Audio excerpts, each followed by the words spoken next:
Hello. Okay, about 16 months ago, let's start with I'm 65 years old. So, there is a certain expectation that not everything improves with age, although I've dropped that one now, but that's kind of how I was feeling at the time.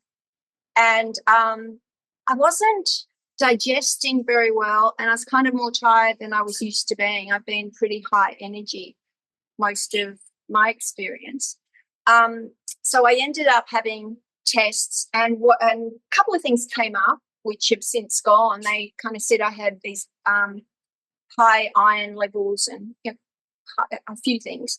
Anyway, but also Hashimoto's antibodies. Now, for me, that was a little bit on the devastating side because I've had this story going all my life. I don't get sick. So, I was reeling a bit, dealing with it. I was very lucky to have Tanya in my life.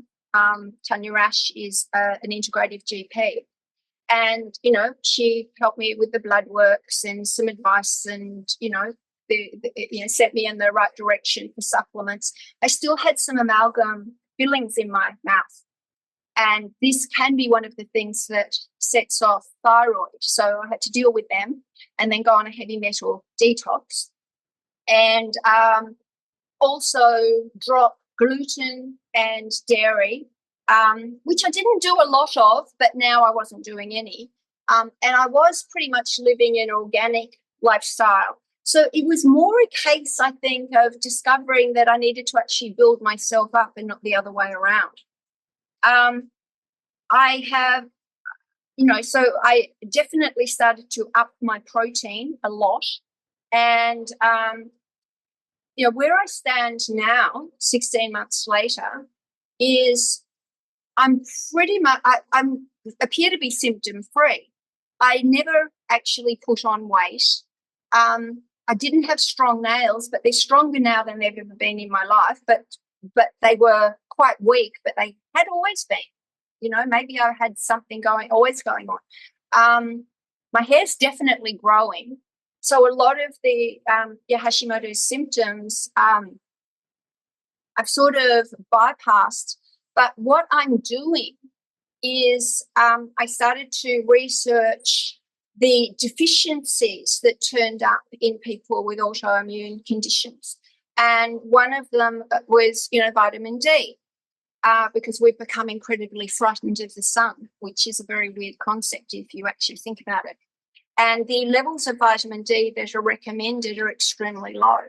So I have been for quite a long time now doing very high levels of vitamin D. I do about 30,000 units daily, with the recommendation being that you need 10,000, but also that it'll take quite a long time, like 6 months to a year, for your levels to normalize.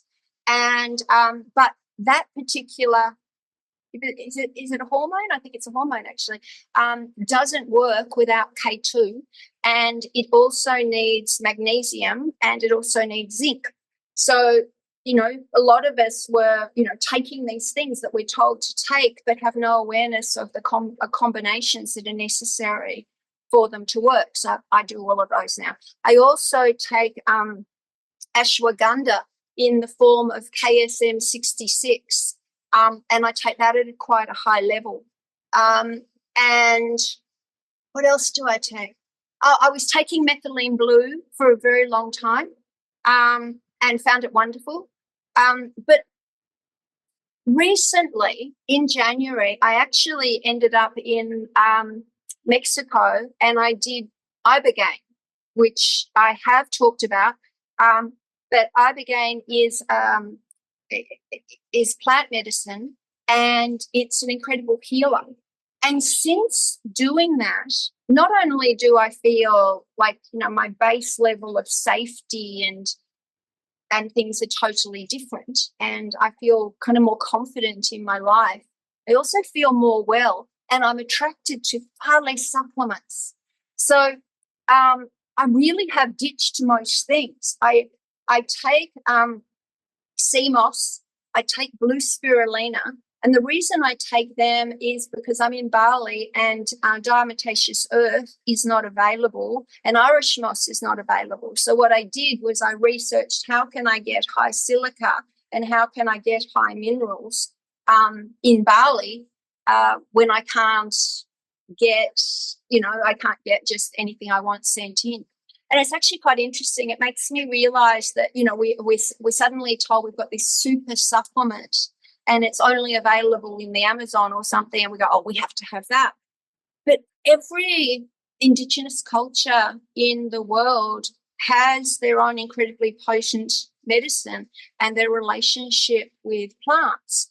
And so I realized that China has their own version, and wherever you are now has their own version. So, that's kind of my experience. Since I've had the Ibogaine, I haven't had a blood test, so I will do that again when I go back to Australia in July. But I don't really need a blood test to tell me I'm incredibly well and I'm getting better all the time rather than the other way.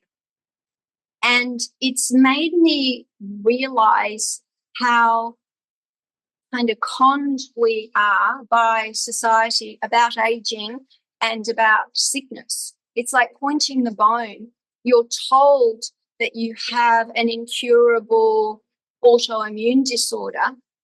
And, I fell into a hole for a while because, I got scared of my age and the diagnosis. And then I had to remember that I heal things that are supposedly not healable because I trust my intuition, I trust my friends, I trust that there's things out there that can help me. And I'm a bit of a pot plant. So, I don't take dangerous things, but I'm a bit of a pot plant in that if something's going to work for me, and I take it, it's a pretty quick that I feel the response. It's kind of like the movement therapies. And I'm not somebody that will go take something and be happy with the fact that I'm not going to feel a difference for 2 or 3 months. I think that's bullshit in my world. So, that's my journey. So I guess health for me is we're either deficient or we've got some sort of toxicity. So you want to clean the toxicity, but you've got to build up. So I think a lot of people are focusing on detoxing all the time, but they're not building up. So that just makes you more deficient. And I think that intention is incredibly powerful, as is breath and movement.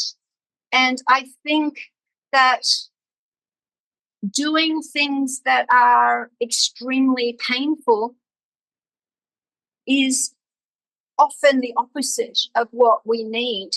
I think most of us need to be approached and approach ourselves with gentleness. And I think the era of no pain, no gain has a lot to answer for. So unless you've got any questions, that's all I have to say on that. That's where I stand.